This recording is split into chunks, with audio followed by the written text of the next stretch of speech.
Script of Unity on Coronavirus and Social Prejudices. The virus knows no caste or creed, but it is feeding existing social prejudices. Prime Minister Narendra Modi's reminder that COVID-19 does not recognize race, religion, color, caste, creed, language, or border before striking was axiomatic but essential. The pandemic has fanned the flames of communalism instead of dousing them, as it has compounded economic woes. The Prime Minister has recognized the calamitous rage of the virus when he called for response and conduct that should attach primacy to unity and brotherhood. He cannot be more right about the fact that countries and societies can no longer afford to face off with one another, and the future can be secured only through togetherness and resilience. He spoke against the backdrop of criticism of the apparent communal strand in the response of some sections to the COVID-19 challenge. The U.S.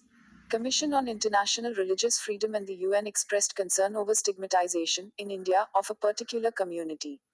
India sought to reject these concerns as external interference, which they were. But then, as he noted, the virus threat has made borders irrelevant. There have been reports of religious discrimination towards patients.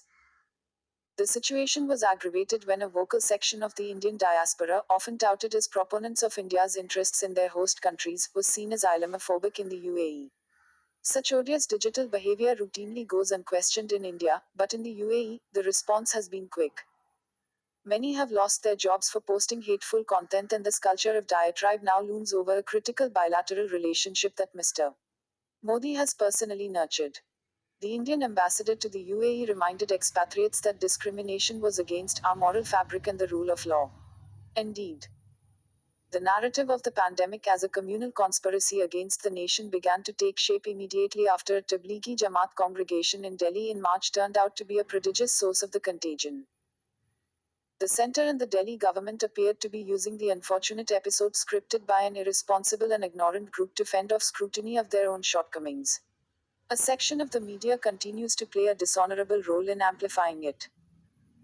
In an environment that is already rife with fear and uncertainty, the official communication strategy must focus on building trust and offering reassurance. The extremely inadequate messaging has led to stigmatization of patients and their families, and despicable incivility towards even the bodies of unfortunate victims.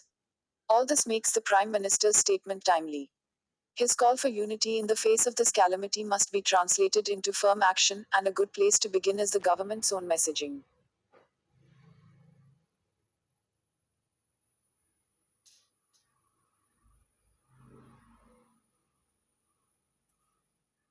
Exploiting a pandemic on Trump's immigration policy. Trump's immigration policy is more campaign point than response to impact of the virus. United States President Donald Trump has announced that he would be using an executive order to suspend, for 60 days, legal immigration into the country that he has a little more than 6 months left to govern through his first term in office. In a tweet, he said this was in light of the need to protect the jobs of our great American citizens, even though the order is not expected to halt visa processing for many thousands of temporary employees, potentially including a sizable number of Indian nationals in the H-1B skilled worker category, and seasonal workers in areas like landscaping, agribusinesses, and service jobs in hospitality, who fall into the H-2B category.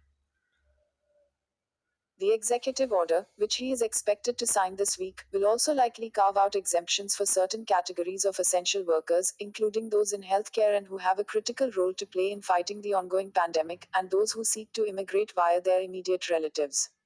The question that Mr. Trump's action begs is whether this is a genuine attempt to mitigate the impact of the accompanying economic crisis for American workers, or whether it is a diversionary tactic designed to shore up the president's flagging political capital in the wake of what many have described as his ineffective crisis management strategy. For example, what impact does the White House expect this policy to have on the job market, given that immigrant and non-immigrant travel into the US has anyway fallen considerably over the past month, as the coronavirus toll has soared in the country to over 826,000 people infected and over 44,000 dead? Second, why target immigrants, who are anyway vastly outnumbered each year by job seekers entering through the temporary visa route, when the approximately 22 million Americans who have filed for unemployment in recent weeks have done so less due to immigration and more due to the cessation of business activity in the face of the pandemic? One possibility is that the executive order is only the first of several policy salvos that the Trump administration will introduce to bolster the collapsing U.S. labor market.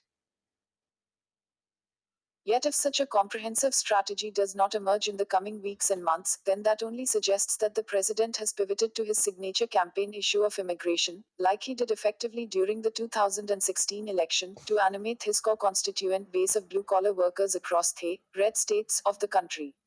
If the latter theory about Mr. Trump's motivations for announcing an immigration ban is true, then not only should Americans expect that his administration's bumbling early response to the crisis and reckless attempts to open the economy prematurely will impose a deadly human cost on the population, but also that his strident policy rhetoric on immigration will exacerbate the deep divisions in American society in the months ahead.